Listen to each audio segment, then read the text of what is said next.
Assalamualaikum warahmatullahi wabarakatuh. Perkenalkan, nama saya Lintang Setia Utama dari Offering G. Di sini saya akan menjawab beberapa pertanyaan dari Pak Iqbal. Yang pertama yaitu apa yang dimaksud dengan belajar gerak? Apa yang dimaksud dengan belajar? Secara sederhana, belajar merupakan proses seseorang menjadi lebih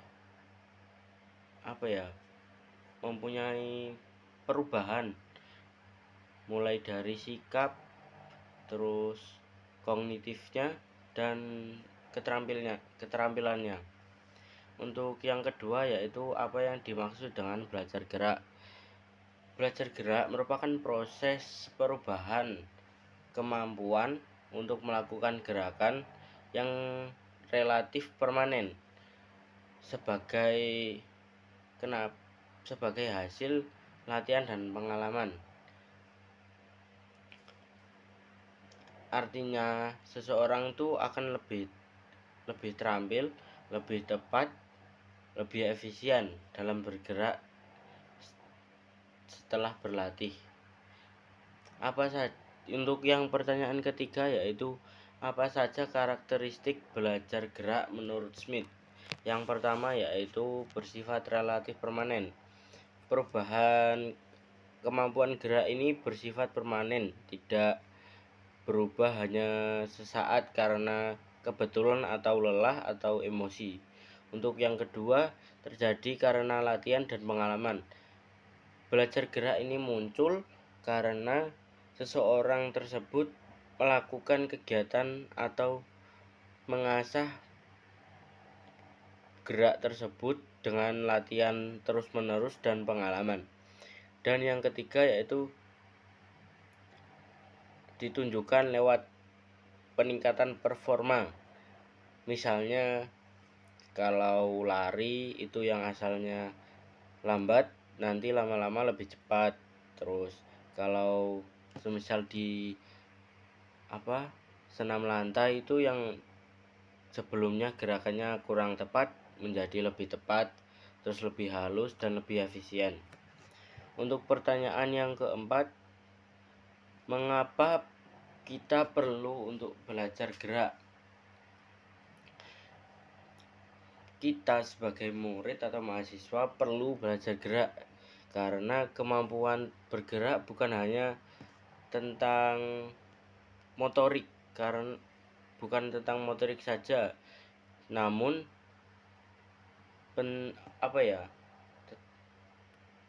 belajar gerak ini melatih dari mulai fisik, mental, sosial, dan kebiasaan hidup sehat. Ada beberapa manfaat yaitu mengembangkan keterampilan motorik dasar, meningkatkan kebugaran dan kesehatan, melatih sportivitas, dan terakhir untuk perkembangan otak dan melatih fokus. Ini untuk kognitifnya. Untuk pertanyaan kelima yaitu berikan contoh penerapan hukum belajar berikut dalam pendidikan jasmani. Untuk yang pertama yaitu law of readiness atau hukum kesiapan. Contoh dalam penjas, kita misalkan dalam latihan basket, sebelum kita memberikan materi atau memberikan latihan basket, kita harus memulai dengan pemanasan terlebih dahulu atau menjelaskan tujuan pembelajaran dari materi basket tersebut. Nanti hasilnya itu murid lebih siap menerima materi dan gerakan lebih cepat dikuasai. Untuk yang kedua yaitu law of exercise atau hukum latihan. Contoh dalam penjas yaitu melakukan teknik secara berulang kali atau latihan dengan berulang kali. Semisal dalam latihan basket kita melatih dribble bola basket yang akan dilakukan terus-menerus, nanti hasilnya gerakan makin lancar dan otomatis kita akan bisa karena sudah mulai terbiasa dengan latihan yang dilakukan berulang kali. Yaitu terus yang ketiga ada law of effect atau hukum akibat. Contoh dalam penjas itu apa ya? Kita melakukan teknik dalam bola basket semisal dribble yang asalnya belum benar tekniknya menjadi benar, nanti kita mendapat pujian dari guru atau dosen. Nah, itu yang disebut hukum akibat dalam penjas. Hasilnya nanti murid lebih semangat berlatih dan ingin mengulang gerakan tersebut. Untuk pertanyaan yang keenam, berikan analisis Anda apa sajakah perbedaan belajar gerak di tingkat SD, SMP, dan SMA. Untuk perbedaannya yaitu pertama di SD kita itu baru melatih dasar fondasi gerak, jadi belum mengembangkan keterampilan dan belum melatih variasi-variasi geraknya. Untuk yang masuk di SMP ini,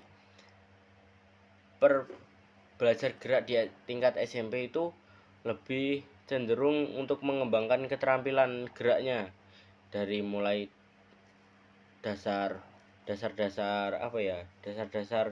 dalam permainan bola voli, terus basket, sepak bola gitu. Untuk tingkat SMA yaitu di tingkatan SMA ini untuk tahap untuk menyempurnakan atau mengoptimalkan kemampuan. Di tingkat SMA ini kita belajar untuk menguasai beberapa teknik dan teknik yang lebih kompleks daripada di tingkat jenjang-jenjang SMP dan SD. Dan tentu saja ditambah dengan variasi-variasi dalam semisal sepak bola dan voli. Untuk pertanyaan yang ketiga pertanyaan ketujuh yaitu mengapa Anda perlu memahami taksonomi tujuan pendidikan.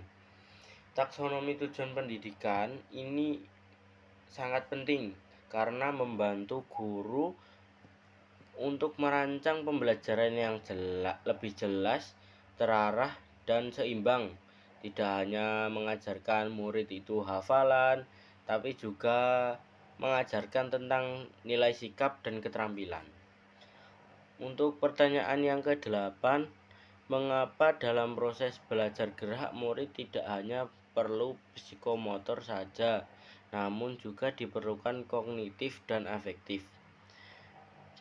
Untuk kenapa hal ini diperlukan kognitif dan afektif dalam pembelajaran psikomotorik, yaitu karena apabila kita hanya bergerak tanpa memahami dan tanpa sikap yang baik, nanti hasilnya tidak optimal dan tidak akan bertahan lama dan lebih bisa disebut tidak permanen karena kita tidak memahami dengan betul dan benar.